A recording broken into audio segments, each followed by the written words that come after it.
Meditation and Satsang from the Method of the SIDDHAS. Talks with Heart Master Dalavananda, the Avadhuta Darfri John, on the spiritual technique of the saviours of mankind. Spiritual life is Satsang. It is the company of truth. It is a relationship to one who lives as truth. Satsang is also the very nature of life. It is a form of existence. Relationship, not independence, not separation, but relationship. So the principle of true life is relationship. All attempts to relieve the life of suffering by various means, remedies, do not produce truth. They may heal dis-ease, but only truth produces truth. Sadhana or spiritual practice is to live satsang as the condition of life forever. Sadhana is not something you do temporarily until you get free. It is to live satsang forever, a lifetime of truth. The beginnings of one's spiritual life are the coming into relationship with the Guru, living in his company, which is satsang, living the condition created in that relationship, getting straight. There is a force, a siddhi, or spiritual power alive in satsang. The earliest experiences of spiritual life are generally the sensations of force or presence communicated in satsang.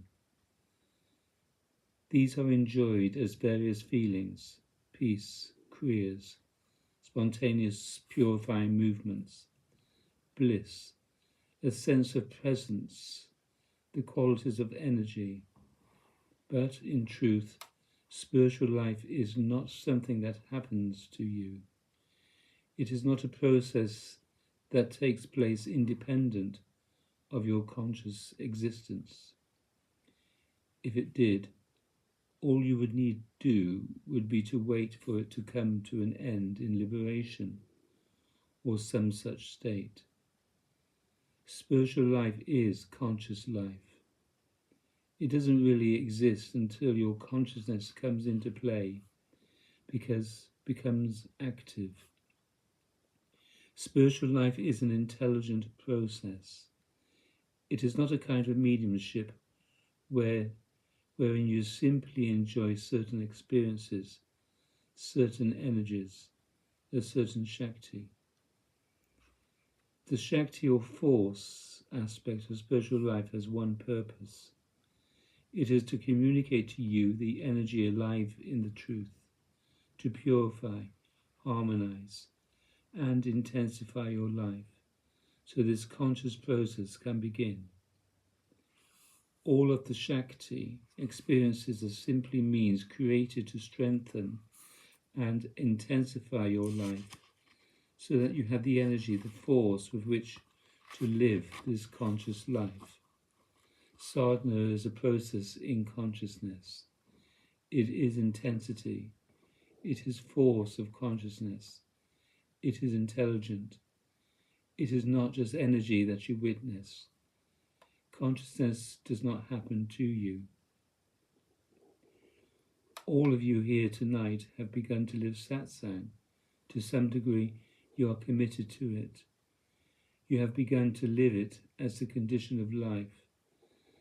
Some of you have these experiences of force, of energy, of movement, internal awareness, various kinds of purification. In some cases, satsang appears simply as a very practical influence. But now it is time to begin to use this teaching which brought most of you here. I want to read you a couple of pieces from the Near Listening, from the very beginning of that portion called The Process of Real Meditation. It is a long section. It gets into many of the subtleties of this affair of inquiry. I am only interested in getting into the very beginnings of it here, because the beginnings of it are the practical affair which is the foundation and unending circumstance of real or spiritual life. The usual meditation, traditional meditation, the motivated remedy, is only a consolation, an effect and a good feeling. It provides no radical reversal of ordinary consciousness. And when situations arise out of meditation, the person has no control over the process of identification, differentiation, and desire.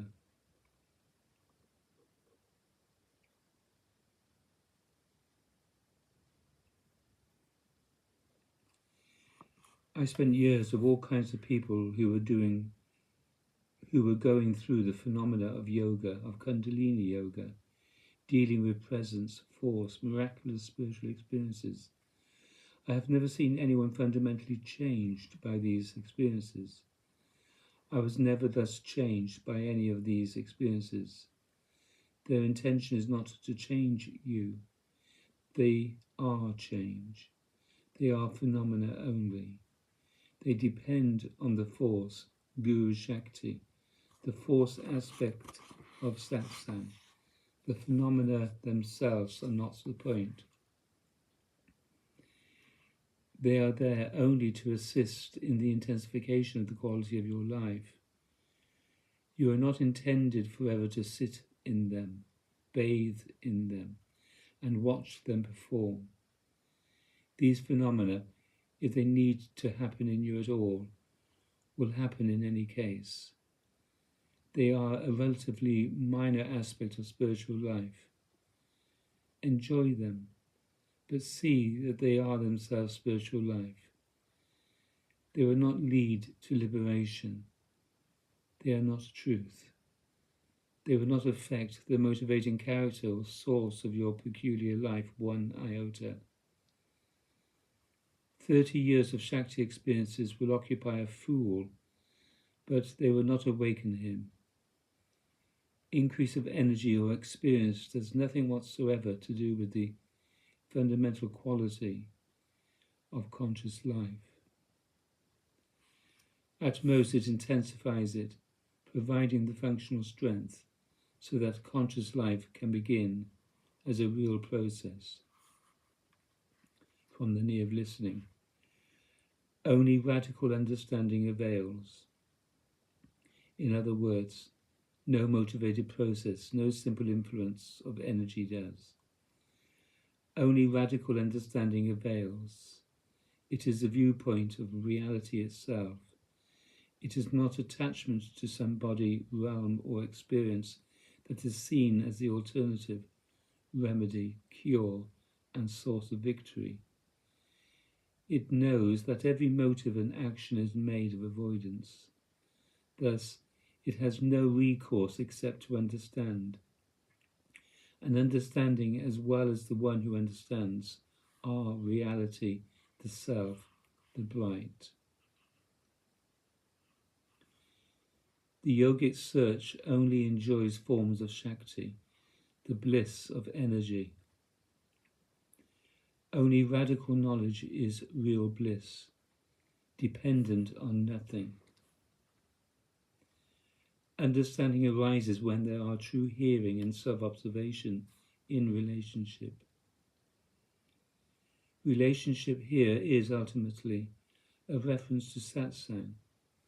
Satsang is the relationship to the man of understanding, or the Guru, lived, made the condition of life. A person begins to become stronger, straighter under those conditions. Perhaps some of these phenomena, this energy, this Shakti, become awake in him, perform certain purifying activities, intensify him. And after a while he begins to listen. At first there is simply the contact with his Guru. When he becomes strong, more intense, he begins to listen to what is spoken in Satsang.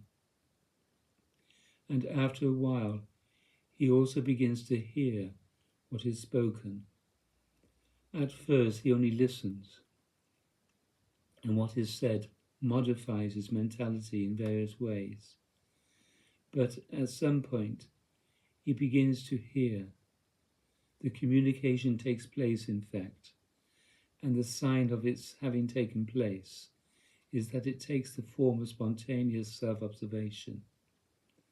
So, understanding arises when there are true hearing and self-observation in relationship. From the knee of listening.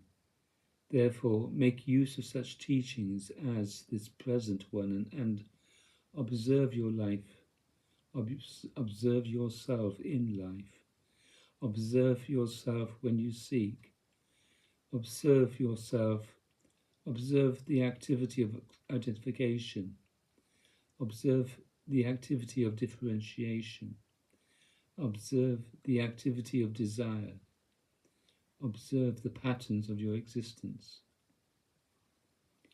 Self-observation under all conditions is the beginning of this process in consciousness. I was talking with one of you today, and it was asked whether it was appropriate for someone simply to begin this inquiry, avoiding relationship, as it is described in the knee of listening. Right now, reading the book, why not just begin it? But this intelligence that is understanding is a form of Satsang. It is Satsang in another peculiar form. This inquiry is Satsang. It is that same condition that we enjoy in the relationship to the Guru, but only in another form. Just so, there are subtle forms of this inquiry in which no mental inquiry takes place, but it is the same inquiry, and it is still Satsang. And perfect understanding is itself Satsang, perfectly realized and enjoyed. It never comes to an end. It is perfect inquiry. Inquiry going on eternally, absolutely. At some point, this verbal or mental inquiry becomes appropriate, but it is only one of the stages in the process. This form of inquiry is necessarily preceded by insight. It must first be made alive as intelligence, as real recognition in your own case. Then, instead of simply observing the quality of your life, you will begin to inquire of the quality of your life. And more or less phenomena themselves are not the point.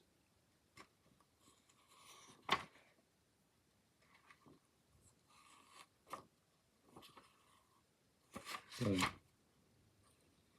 a more or less passive quality in consciousness is replaced by a more or less active quality. But that actual inquiry, asking of this question, avoiding relationship, in a more or less formal way, is not appropriate at the beginning in most cases. Satsang must begin. The influence of Satsang, the condition of Satsang must begin. You must begin to adapt to Satsang, make it your sadhana, meet the conditions of spiritual life in a very simple way, take on the qualities of an ordinary pleasurable life, assume responsibility for the relationship that is Satsang, and begin to listen. You will simply begin to listen, and you will simply begin to hear. When you begin to hear, when this process in consciousness has begun, you will begin to observe yourself, see yourself under the conditions of life.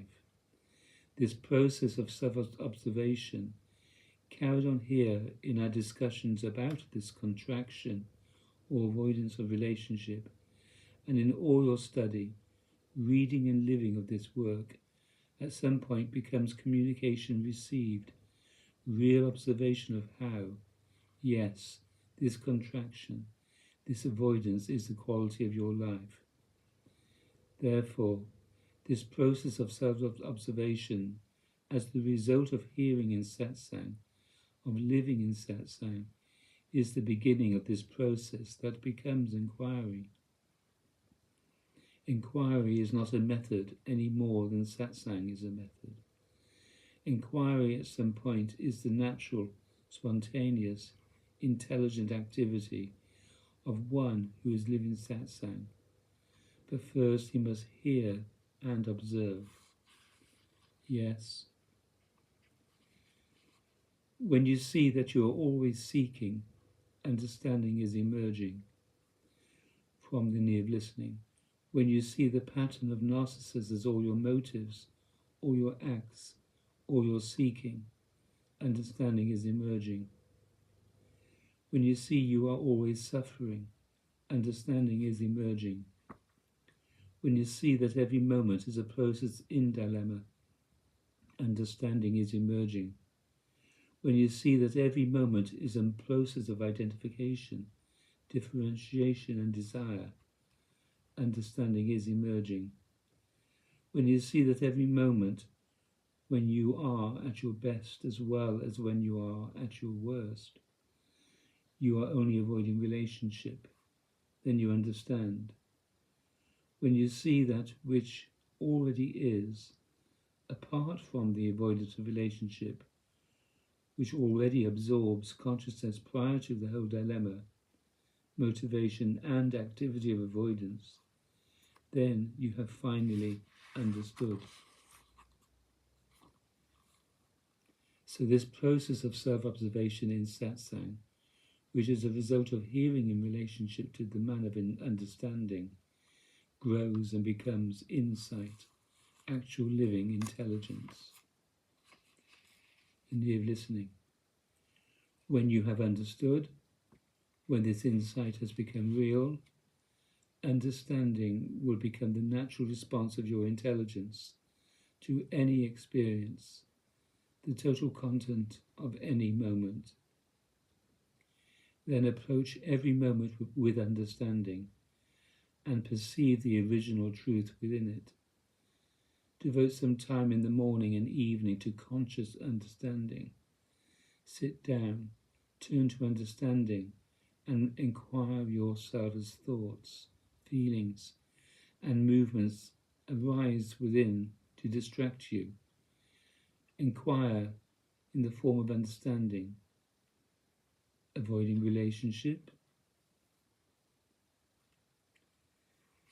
When this insight has developed as a result of self-observation, initiated through hearing, under the conditions of satsang, this inquiry, which is then a form of the intelligence already alive in you, becomes appropriate. And a practical way to enjoy this intelligent activity is simply to set aside some time for it. Morning and evening is convenient. When you get up in the morning, that is convenient. Just before bed, that is convenient. Any time is all right, but such times are appropriate and convenient. From the knee of listening. Do this for a half hour or an hour in the morning and evening, when you rise and sleep or just before retiring. Do it also briefly at any moment in the day when strong distractions absorb you. Devote yourself to understanding in the midst of all experience, instead of any kind of remedial action that arises as a way to handle the problem of life in any moment. Make understanding and inquiry your radical approach to life.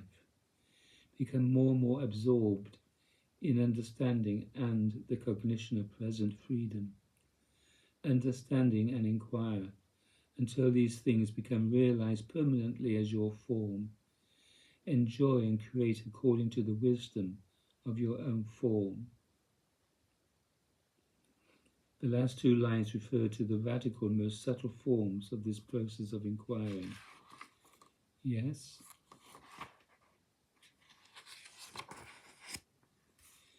A number of people have asked me about this inquiry, avoiding relationship. Some of them want to use it immediately, simply because they read about it in the book. Some started to use it and found it very troublesome and problematic Some started to use it as a method, but the only genuine use of it depends upon its having come into existence in you as your intelligence, which is a very different thing from reading it in a book. The inquiry depends on satsang.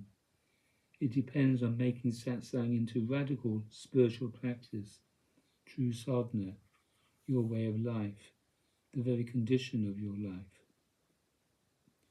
Enjoy the quality of satsang, the force of it, until you become free enough, so alive with the intensity of that force, that you begin to listen, which is to become spontaneously available to the intelligence of satsang. Then you will begin to hear what is said or otherwise communicated. All of this will take place in you and become self-observation. When this self-observation that is spontaneously awakening in you continues under all conditions of life, you will begin to observe this contraction of which I speak. You will begin to see this avoidance of relationship. It will become clear to you in your living experience. When it has become clear to you, when it takes place as a certainty, as your very knowledge, then that very knowledge can be used positively, directly. It becomes your approach to life. It is your intelligence. At that point, this inquiry begins. Examine this chapter on meditation in the knee of listening. See what is involved in the beginnings of it. Our work is not the exclusive Kundalini Yoga. It is the all-inclusive, universal and perfect way of God. Many of you have begun to become sensitive to the energy, the force, the Shakti of this work. And no doubt about it, there is a living force in Satsang. This force is not simply an intellectual or mental liberation. The force alive in Satsang is the very force of the heart, the living reality. But it is not unconscious, it is conscious, and the way is conscious. True sadhana is an intense, forceful way of consciousness, so it is not a matter of forever receiving the blessing or darshan of Shakti and allowing it to do things to you. Begin to listen, accept the conditions of this relationship, remove the ordinary obstacles, abandon them. If you truly engage and use this relationship from day to day, more obstacles and more demands will be created for you than you could ever have imagined as a discipline for yourself. The relationship will discipline you. You don't have to be concerned with spiritual techniques, purifying methods, things to do to yourself, apart from the responsibilities for practical maintenance of life, which we'll discuss with you when you entered the ashram. As you make satsang the condition of your life, in a very practical way, you will begin to listen, you will begin to hear, and you will begin to observe your own action, even your most subtle action. The real process of inquiry rests upon all of that. Therefore, a great deal is required of a man before this inquiry comes into play. It is not a method. It is not a form of morbid self-analysis. It is a form of real, living, spontaneous intelligence. It is itself already understanding the force of truth. So it simply does not arise as an option for you, as something of use to you, until it has become alive. First, there must be satsang, and this activity in consciousness. Listen. There is this contraction, this avoidance. All men are living this avoidance of relationship. That is all anyone is doing. Nothing else is happening. only this contraction of living in subtle forms. It is suffering. It creates, by implication, the notions men have about the very nature of life. This contraction implies a separate self, separate from the world and all other beings. The appearance of many, much and separate me, the appearance of many, much and separate me is an expression of your suffering, but the force, the intensity, the bliss of reality persists and is felt even under the conditions of ignorance. Therefore, it appears as the drama of desire, the search for union between the separate me and the manyness. Every man's life is the drama necessitated by this fundamental contraction.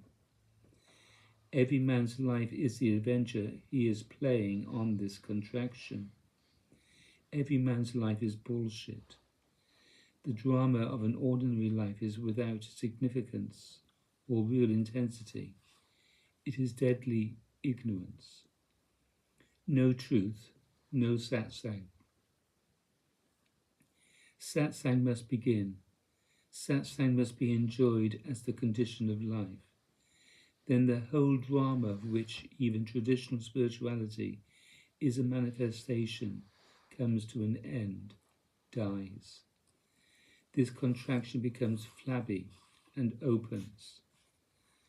The real force of conscious existence comes into play and becomes the way, the sadhana itself.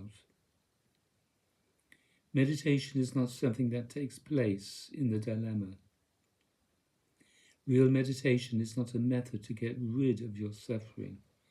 It is not perpetual preoccupation with your own thoughts, the content of your life, in order to get free of them, get aside from them, make them be quiet. The you who does all of that is itself the dilemma. It knows nothing. It is itself a suffering. It is itself obsession with the endless stream of its own thought. Therefore, the attempts by such a one to do something about his mind, to make it quiet, to make it see visions, whatever, are within the form of this original motivating dilemma. Such strategies are expressions of his separate life, attempts to fortify and save his separate life, which is already an illusion. Real meditation arises only in satsang, only under the conditions of truth already lived. There is force in such meditation. Real meditation is an intense fire. It is a marvelous intelligence, a brilliance, a genius, a living force. It is not a pious attempt to quiet your little thoughts. It blasts the hell out of these thoughts. From the point of view of the self, capital S, the truth, capital T, and the real, capital R, there is no concern for all of these thoughts, all of these dilemmas, all of this mediocrity of suffering. It is nothing. When satsang lives as the principle of your life and truth becomes the form of your meditation, it consumes thought. It is a presence under which thoughts cannot survive. It is an intelligence that needs only to look at some obstruction for it to dissolve. This is the process that comes awake in satsang, not some method, some remedy. The whole point of view of dis-ease is false. Spiritual life is not a cure. Spiritual life is the life of truth, satsang. One who is looking for a cure is obsessed with his disease. The first true thing a man does when he comes into contact with the Guru is to relax the obsession with his disease, his trouble. Therefore, the original activity a man enjoys in relationship to his Guru is not this sophisticated meditation, this inquiry, What he does is nothing very sophisticated at all. He comes and relaxes his search. He begins to find himself in the condition of truth, in satsang. He begins to enjoy that condition in a very practical way, enjoying the force of it, the intensity of it, the beauty of it, the blissfulness and happiness of it. Only then does he begin to hear, observe and become intelligent, sophisticated. Yes?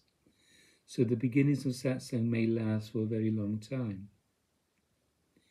The more a man persists in the drama of his resistance, the longer he prevents satsang.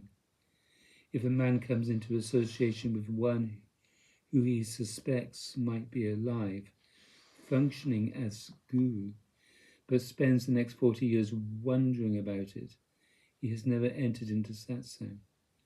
Satsang is not simply coming into a room and sitting.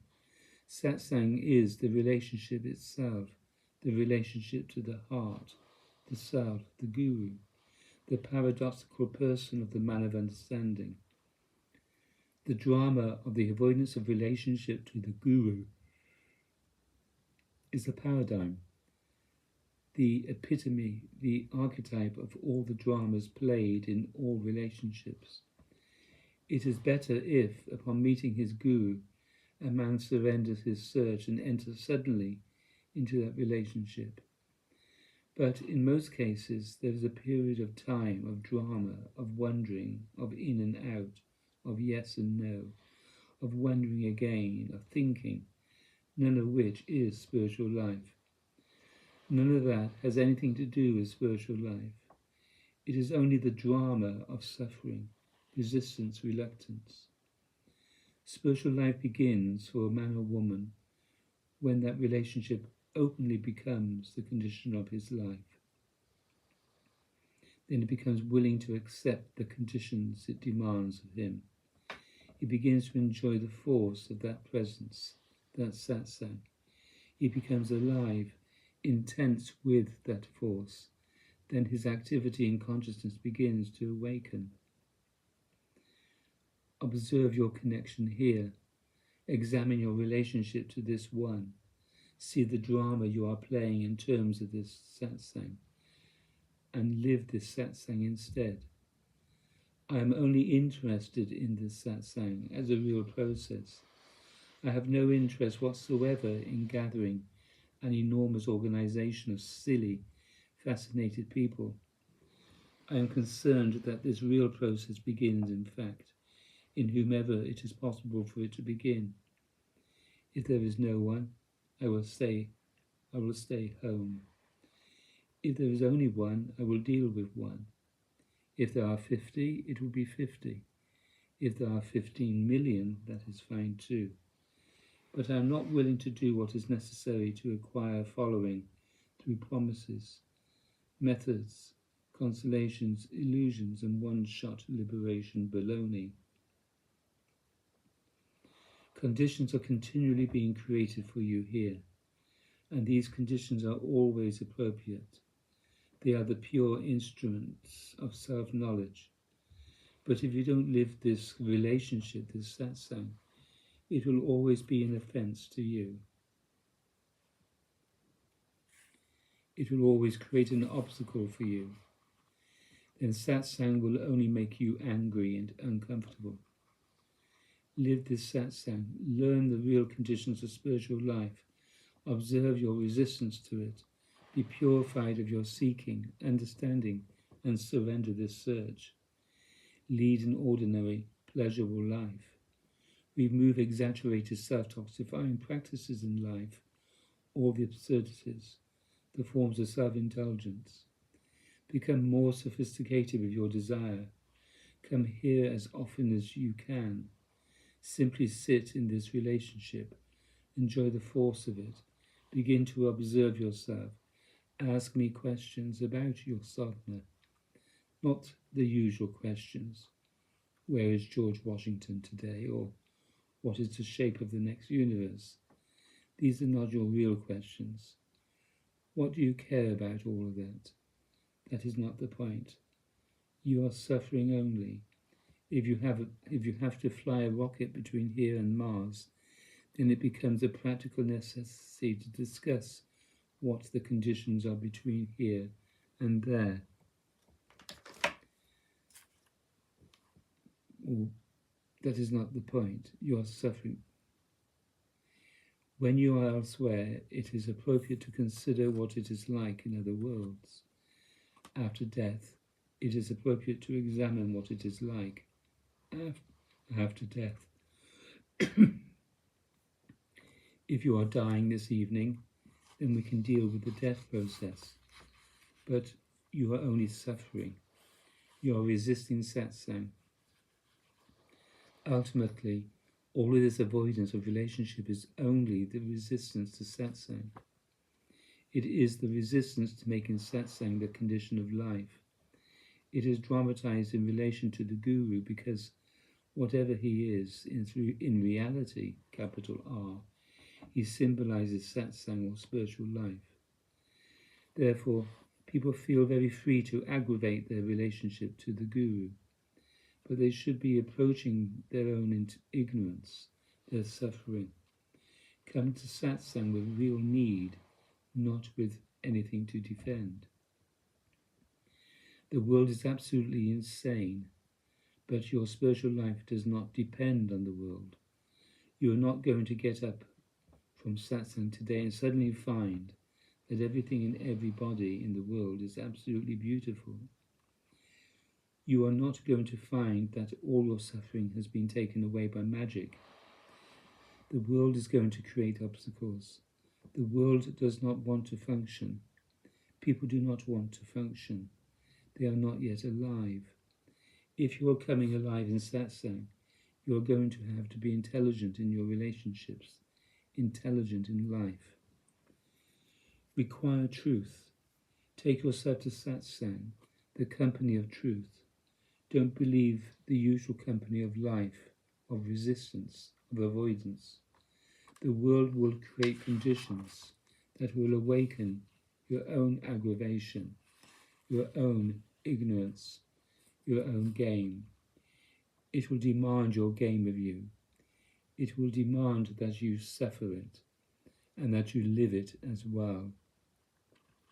When a person is still weak, still beginning, the world seems a vast alternative to his spiritual discipline and to truth. The patterns of sudden desire seem so much more pleasurable than this sadhana. Therefore, especially in the beginning, a man must make good use of the company of his guru and his ashram. When he becomes stronger, he will also make good use of the world. The same thing you enjoy as satsang is itself understanding. That blissfulness of relationship is already realization, already truth. The more profoundly you enjoy it, the subtler its nature appears to you. Satsang does not proceed toward a goal of truth. Satsang is truth. It is the life of truth. It is the force, the consciousness that is truth. Over time, truth itself produces change, apparent transformation. But truth is the very condition of spiritual life, not its end phenomenon. Therefore, from the moment satsang begins, the demand of truth is put to a man in the form of an obstacle. If sadhana, the practice of satsang, were a method, some sort of means toward truth, there would be no conditions. Anyone could come for initiation, regardless of his state of preparation. Then I would give him a little technique of some sort and flatter him with promises. No, the way is truth itself. The Tao is itself the way. The truth is the way. So, the initiation of spiritual life involves the communication of this obstacle, this demand that is truth.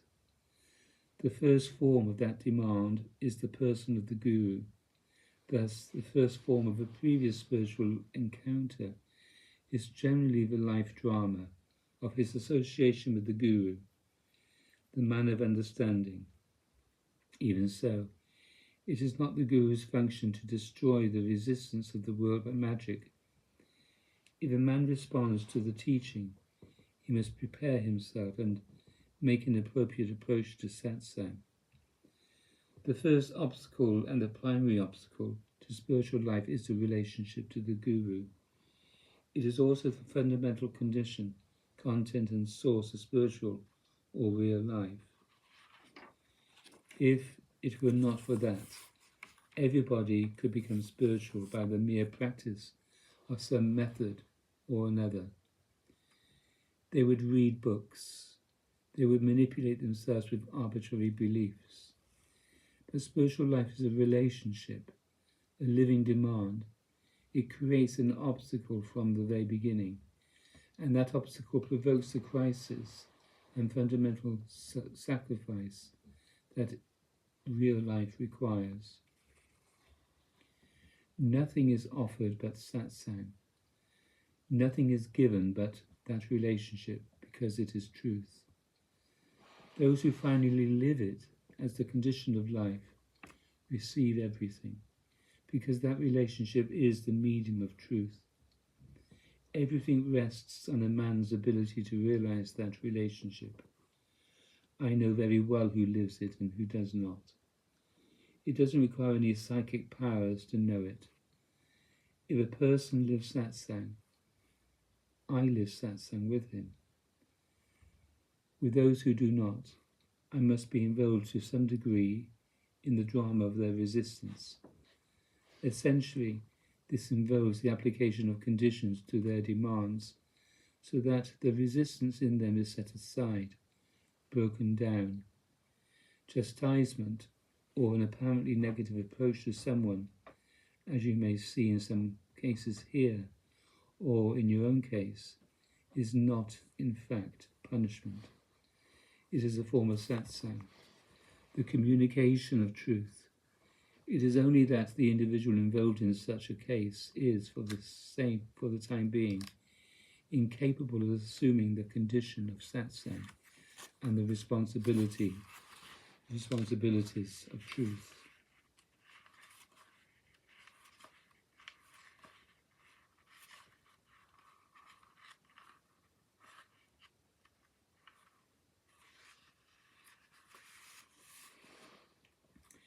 Devotee, could you define the inquiry that you mentioned in your book, The Knee of Listening? Franklin, I have written in the section on meditation, inquiry is not something for you to do. It is not a method to achieve anything. This inquiry has no intrinsic value whatsoever. It has only a possible functional value. It is true only when it is real, an extension of present understanding, when the understanding of which I often speak is alive as your own intelligence.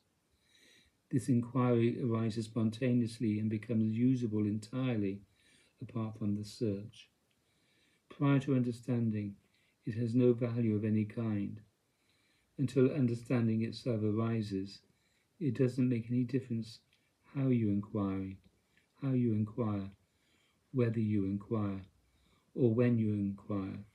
It doesn't even make any difference if you ask this question, avoiding relationship. And it seems to be doing you some good. It is still some form of narcissistic, separative, obsessive activity, a form of the search. It is functioning in dilemma, so there is no need to define this inquiry for you, or in other words, to make it more usable. Understanding, the heart, this recognition of avoidance and contraction, is the necessary preliminary to the use of any kind of inquiry. Understanding is a spontaneous intelligence arising in satsang, in the company of the Guru. Satsang is a man's discovery. It is his meditation. It is his highest responsibility.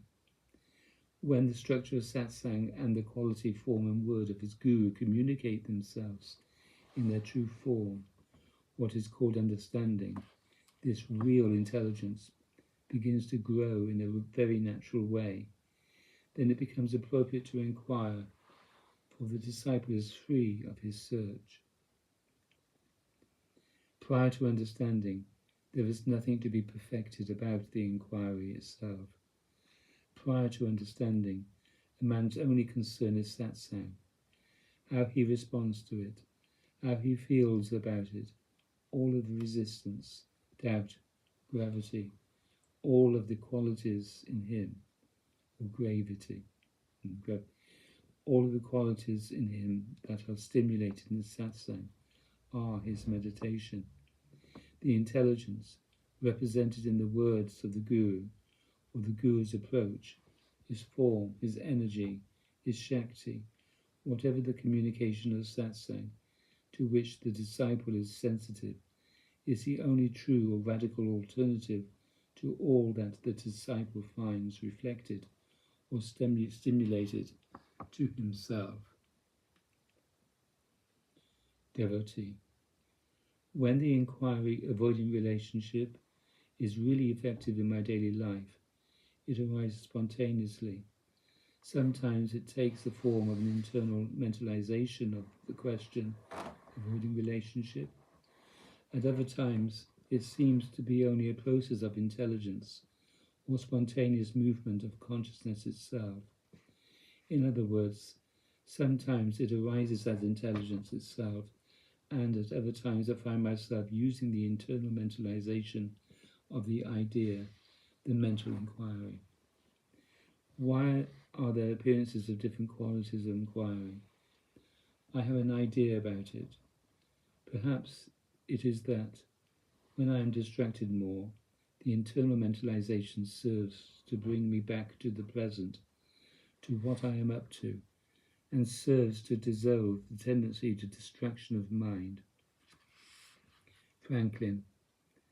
This inquiry, avoiding relationship, is in the form of recognition or knowing again of ordinary activity, but it's also an extension of something much subtler than mind and life. It is an extension of that very intelligence that already is recognition. So there is a form of this inquiry that is speechless, mindless, thoughtless, imageless, and yet also an intense form of activity. That is why I have said that inquiry rests on prior understanding or intelligence. If understanding is not alive, inquiry is nonsense. But when this intelligence is alive, then it is the inquiry. When you are sensitive to this recognition, this force of intelligence, then you are free to let it live, either as a mental inquiry at this moment, or as a silent recognition of mind or mentalization itself. Real meditation is begun by sitting in satsang, here with me, at home alone, or even while active under ordinary functional conditions of life. In that conscious condition, that is satsang, a kind of quietening arises, and at the same time an intensification of your self-awareness. Depending on the peculiar quality of your state at the time, you will become attentive to forms of desire, differentiation, or identification. Impulses are the forms of desires. Thought or separation of things that arise is the form of differentiation. The various forms of separate and separative self-sense are the form of identification. Therefore, when various of these qualities begin to draw your attention, this inquiry may begin. And generally, it begins as an internal or mental verbalization. The inquiry avoiding relationship is evoked randomly, not repetitively, but as a real question, and followed until there is a real answer. And the answer is not itself a thought, but a spontaneous recognition of thought, of action, of the forms of identification, differentiation, and desire. When inquiry truly arises, founded in prior insight, then the very forms and processes that have attracted attention tend to fall away. They cease to distract you, and you simply spontaneously fall into the condition of relationship, which is always already the case, prior to the obscuring activity of the avoidance of relationship. In this same sitting, you may proceed through various forms. At first, forms of desire, perception, awareness of life activity. Then the process may move into subtler forms, forms of thought, forms of impression, memory, images. Then it may move into the various subtle senses of separation, the qualities of self-sense. All the time, this verbal inquiry, randomly activated, adapts to the various qualities that are arising. But in the depth of consciousness, there begins to arise a sense of what is always taking place at any and every moment of inquiry. It appears as a kind of shape in consciousness. A subtle activity begins to form an impression, and then a direct comprehension in consciousness. Then the mental form of inquiry tends to fall away. Instead of mental inquiry, this other activity that has always taken place at every moment of inquiry begins to move into every instant of awareness. It moves in terms of the same processes that were arising before, including forms of desire, thought, and separate self-sense, but without mental verbalization. Then, in each moment, these qualities vanish, as they did when inquiry was mentalized. At first, what is enjoyed in this whole process of inquiry is a kind of intensity in relationship, a sense of relationship with great intensity. But the subtler this process becomes, the more there tends to arise in recognition that the only thing that is ever happening in every instant is a modification of the very reality that exists. Every impulse, every desire, every thought, every sense of separate self, all of these begin to appear as one activity, a continuous modification, a shaping of what is, of that which is also one's own nature or condition. This is the subtlest form of recognition, and no sense of limited or qualified relationship exists in this recognition at last. The very point in space by which one approaches everything, this separate self-sense, is seen, felt, and known to be a modification, an arbitrary shaping of one's own existence. Wherever this shape, this contraction, this modification, this formation of awareness is recognized, it is obviated. It has disappeared in the instant of recognition until there is absolute perfect enjoyment of that which underlies all of this activity. At last, only it is enjoyed, only it, capital I, is lived, and that is called self-realization, liberation, nirvana, all those names. There are various traditional forms of dhyan, D-H-Y-A-N, or meditation, but perfect, absolute, radical understanding is the most intense, the endless or eternal form of meditation. When that meditation is itself perfect, radical, absolute, when recognition has become total, when everything has been recognized, so that nothing arises in consciousness that is not at the very same instant already recognized, when, regardless of the condition that arises, regardless of the activity that is performed, whether one is sitting as in a meditation, or walking, or performing ordinary activity, the real form, capital R, capital F, is only obvious. When recognition is constant, this is the fundamental state. This is true samadhi, sahash samadhi, constant realization of one's true state, prior to all conditions in the world. This true samadhi or realization is not itself an experience, a kind of trance, or any kind of yogic state. It is only enjoyment of and as that reality, which one has always been, and which all things are. One who simply enjoys and lives this enjoyment is to be called a man of understanding. In him, true spiritual life has begun. He lives in the heart, at the foot of the Amrita Nadi, the form of God. And when such a one moves into association with other beings, he begins to speak in very strange ways about the nature of life. All men are only seeking, all are involved in this peculiar activity, the avoidance of relationship, and all are pursuing an answer in the forms of their present experience. Therefore, men want a truth that consoles their humanity, but very truth has nothing whatever to do with human identity, limited to what presently appears. From the point of view of truth, this birth is an obsession, unnecessary, already non-existent. But men want to hear about birth and reincarnation, experience and afterlife, fulfillment and fascinating creativity. Truth is the most radical penetration of this whole event, and only at that moment is there happiness. Until then, every thought, regardless of its content, is in the form of dilemma. You can be thinking ice cream cone, or run, Spot, run.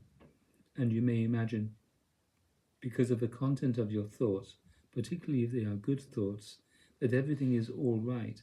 But all thought is in the form of dilemma for one who does not understand. Observe the entire content of an instant of thinking, not just its apparent content, the sentence, concept, or image you have in mind, but the entire event, including your involvement with the thought, your relationship to the thought, and the tendencies created by the thought. The tendencies created by thinking itself. Apart from truth, all thought is dilemma. The quality of thought is dilemma.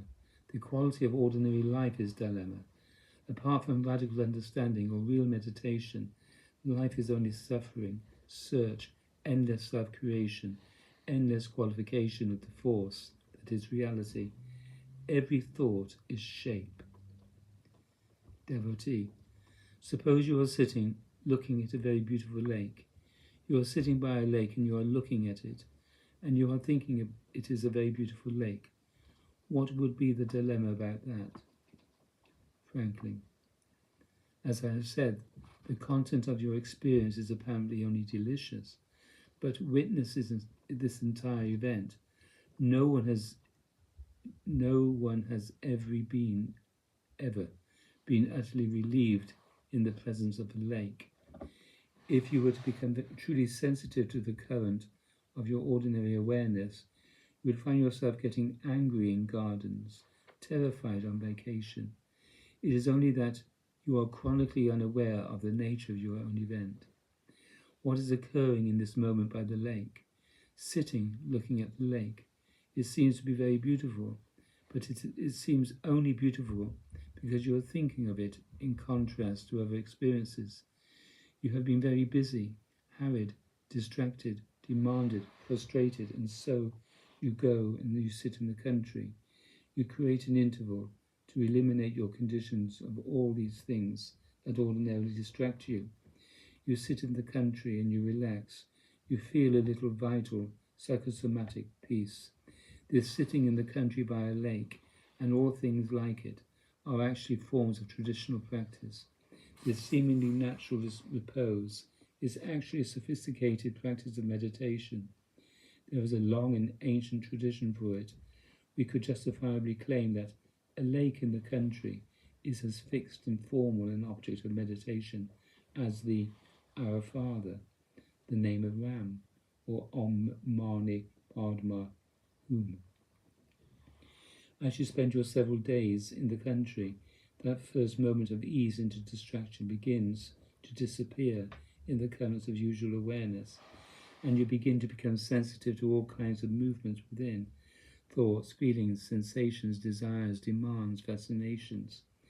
When the power to distract is lost, neither mantra, sexual beauty, nor country lake can remove from you the pain of ordinary existence.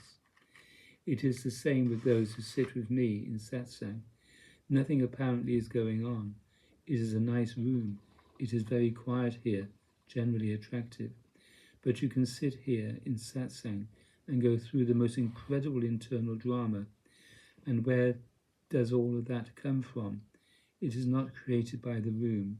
Sometimes it is good, sometimes it is not so good. Good trip, bad trip.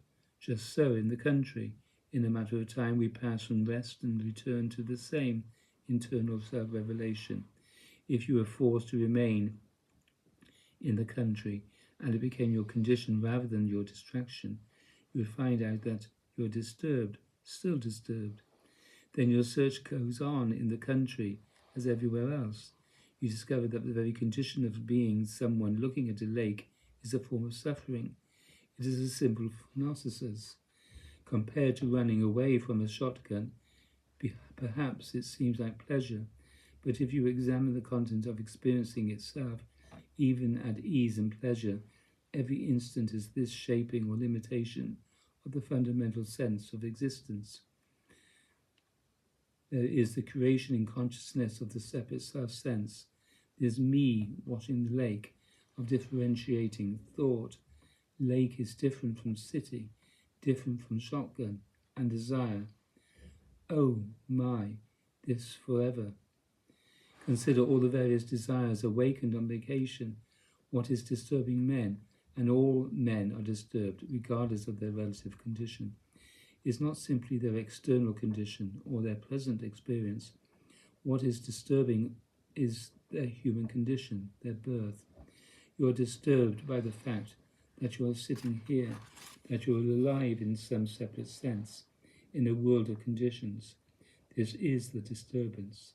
And as long as that condition exists in consciousness, there is suffering. That is the suffering. You can change the images, you can change the apparent conditions, you can change the world, you can go from here to another world, another condition, you can go into another state, while alive, a drug state, a yogic state, a different house, a different country, external and internal, but you will never change the essential condition that is your suffering. Only the man of understanding is always already free. What are men like on vacation?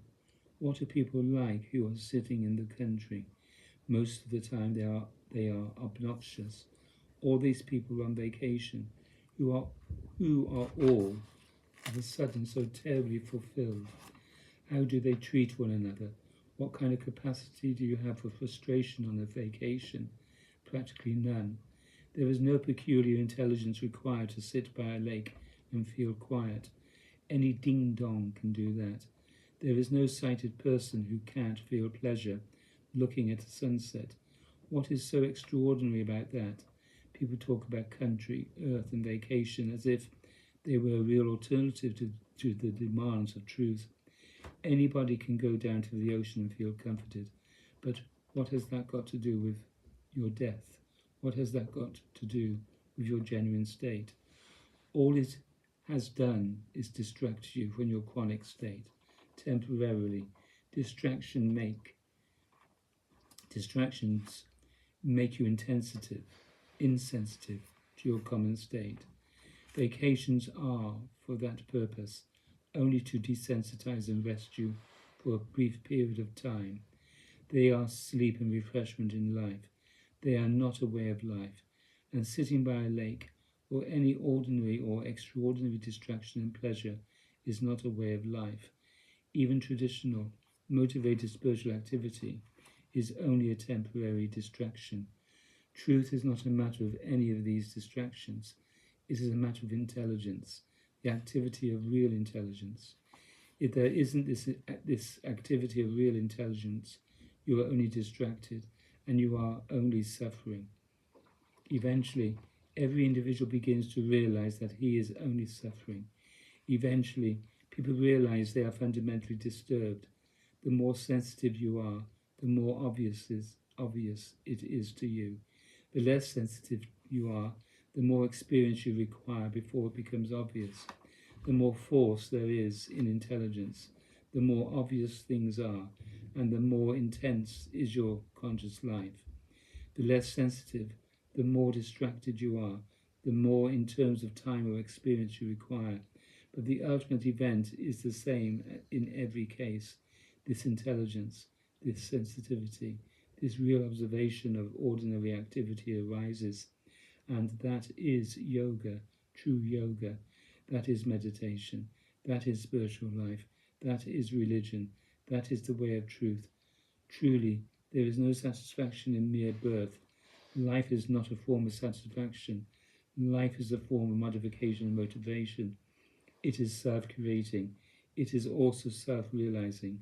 It is for the purpose of experiencing or dramatizing and elaborating latent tendencies, and by a process of radical understanding to transcend and transform and give drama by the grace of truth.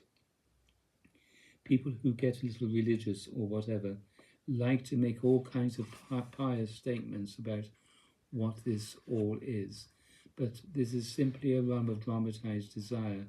Of course, all things arise within the truth, or within the real, capital R, but as soon as the truth, capital T, itself becomes obvious, you disappear. So this world is not itself the truth. Truth is that real activity, that real intelligence, that is the transcendent core of all manifestation. When truth becomes active and alive, when this real process takes place, the whole form of motion that demands this limited and compulsive experience, this birth, is dissolved. Therefore, if anything arises, humour is not lost. Therefore, the man of understanding continues to live, but with humour, and he dies with humour. The peculiar quality of all such men is unique. Ramana Maharshi, from the moment of his realization, wanted to get out of here. From that moment, he wanted nothing to do with life. There came a certain stage in his continued existence when people surrounded him, asked him questions, and wanted to serve him. He consented to live the function of guru among them, but he never wanted it to last particularly long. He was really very anxious for his death. Not anxious in the sense of neurotic need to die, but he was more than happy for life to come to an end, and his death was very ordinary. It was a lot of festering and pain and moaning and groaning, because he understood very well what his ordinary life and death was all about. His death was a demonstration of the nature of this common pain, illusion, suffering. There have also been other saintly people whose life appeared as a kind of flowery, miraculous pleasure. Even so, you must remember that these people also have all died. The quality of such beings have in common in this humour, this freedom in the midst of conditions. And all such men demonstrated this humour by their lives, in different ways, in different times, and for different people. There is no moment in this usual birth that is not in the form of desire, thought, and a separate self-sense. Nothing is going on but these, which are the usual qualities of man.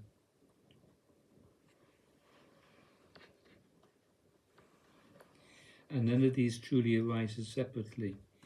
They are a complex event, a single event, and that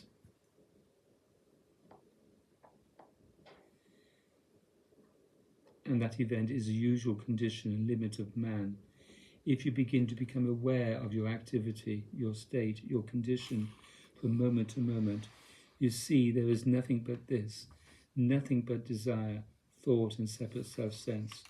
The ones who are regarded by the various traditions to have been enlightened, sages, siddhas, and saints, were those who had become extremely sensitive to this fact. At some point, usually relatively early in life, they became incapable of distraction and fell into their ordinary state, which is fear. When there is no distraction, there is only fear. The great ones are those who have utterly passed through their fear. They recognized it, knew it again. Other men are of the same nature as these great ones. They are perhaps momentarily insensitive. They are capable of distraction. And the differences between all beings and all disciples are the differences in their capacity for distraction, the kinds and degrees of distraction to which they are subject, and the intensity of their distraction. These are the differences. These qualities create the differences, and the experience of individuals in this great process of satsang is one in which their capacity to be distracted is undermined, frustrated, turned about. Therefore, periodically, every individual passes through a time of crisis, of great resistance and fear. Ultimately, every disciple and devotee must go through the same process the Guru has already gone through. Perhaps not precisely in the same apparent form, but within the pattern of his own conditions. That same process must occur. Thus, spiritual life is this undermining and frustration of the capacity for distraction. That is why spiritual life has often been described in harrowing terms. That is why the disciple must be very, very responsible for the basic qualities in his life, for his relationship to his guru, and for the dramatization that he is tending to create as a result of this spiritual process in the world. Spiritual life is a crisis.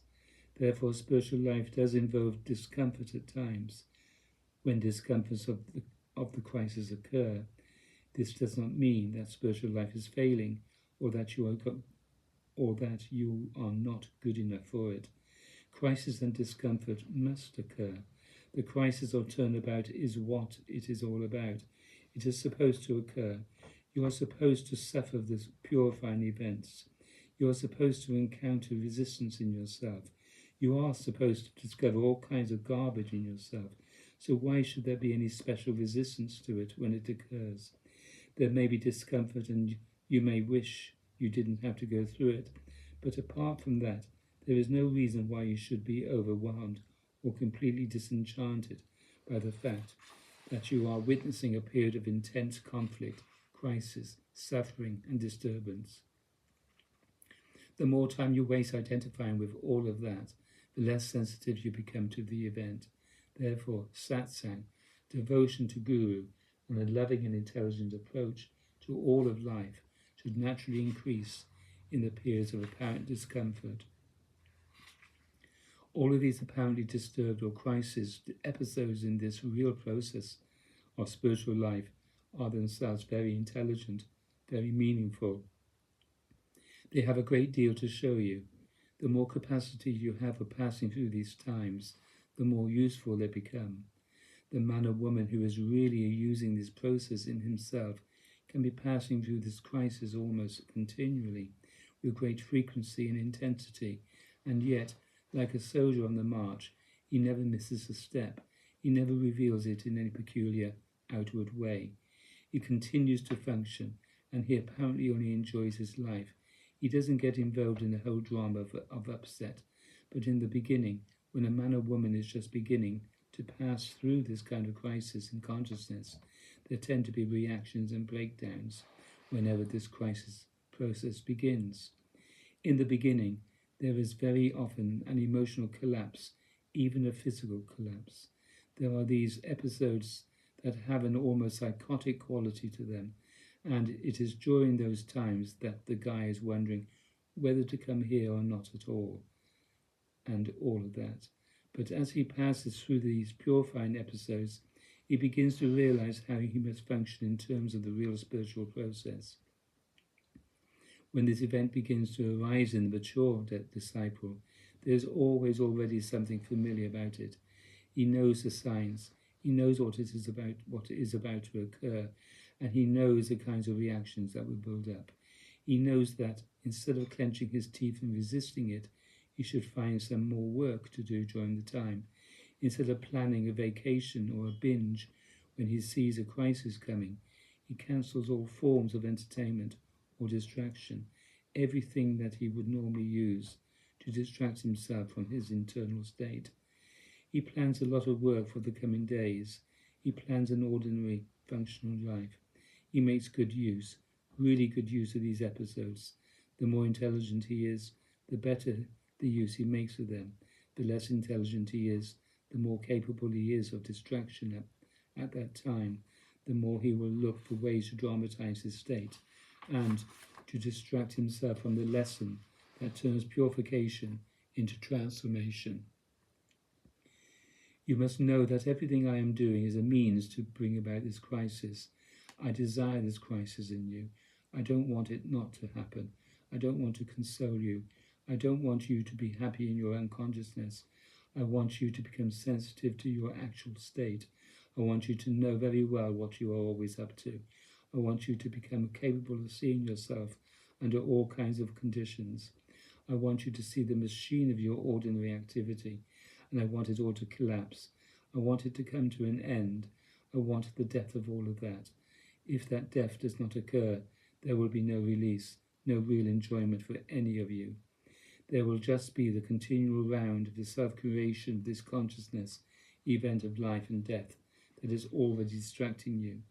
I look to create the various means necessary to serve this crisis, because to serve this crisis is to serve understanding, to serve the joy and true bliss of liberated realization, of radical understanding. Every instant in Satsang is working to bring this about. In the Buddhist tradition, it is said, there are three things to which the aspirant must resort. In their language, these three are called the Buddha, the Dharma, and the Sangha. The Siddha Guru, or descended spiritual master, the teaching, including the living spiritual power and the discipline, and the company or community of those who are living the truth.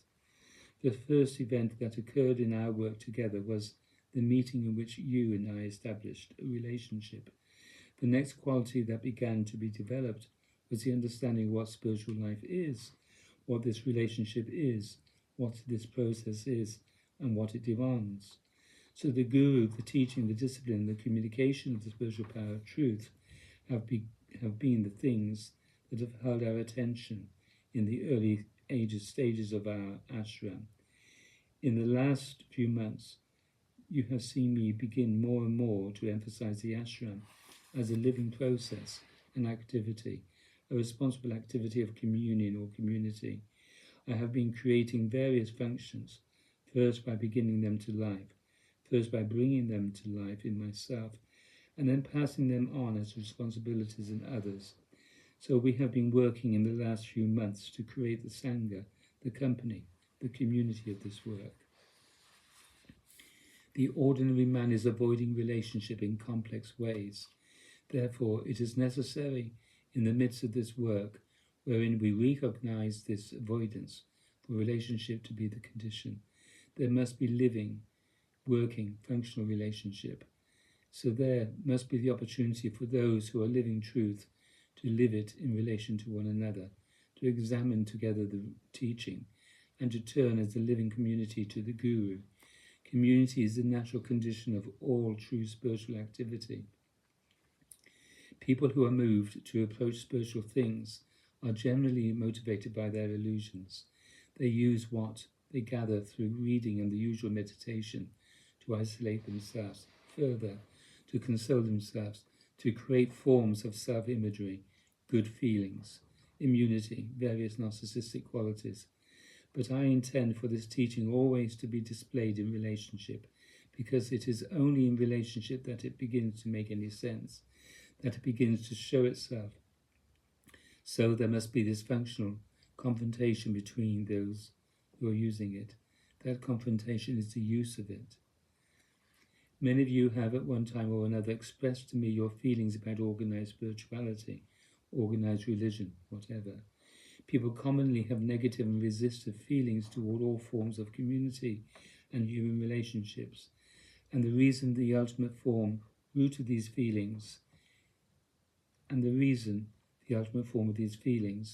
is the tendency towards separation itself. In a certain way, you can see that it is completely justified. There is a great deal about organized spiritual and common life worthy to be resisted. On the other hand, truth is manifested only in this relational condition, and it is perceived in relationship. It is a crisis that occurs in relationship. Therefore, the community of truth, the community that lives this teaching, is absolutely necessary. But what makes it a thing to resist is your lack of involvement in it, your separation from it, your dramatized resistance to relational and community life. So the spiritual community must be alive. Everyone must be alive within it. Everyone must be active in relationship and function within it. So if you do become active, responsible, alive, and intimate with others who are living this way, the whole sensation of resistance to so-called organized spiritual life will disappear, because you will be dealing with the problem of community only as that which it truly is, an expression of your own avoidance of relationship. But if you do not live it, if you do not move into functional relationship with this work, you will only see it externally. Everywhere you will only see your reasons for separating from the Guru, the teaching, and the community, because you will have made it into something about life, something worth resisting. Therefore, it is the responsibility of those in this work to live it, to become active in it, to use it, and to become responsible for it. Da.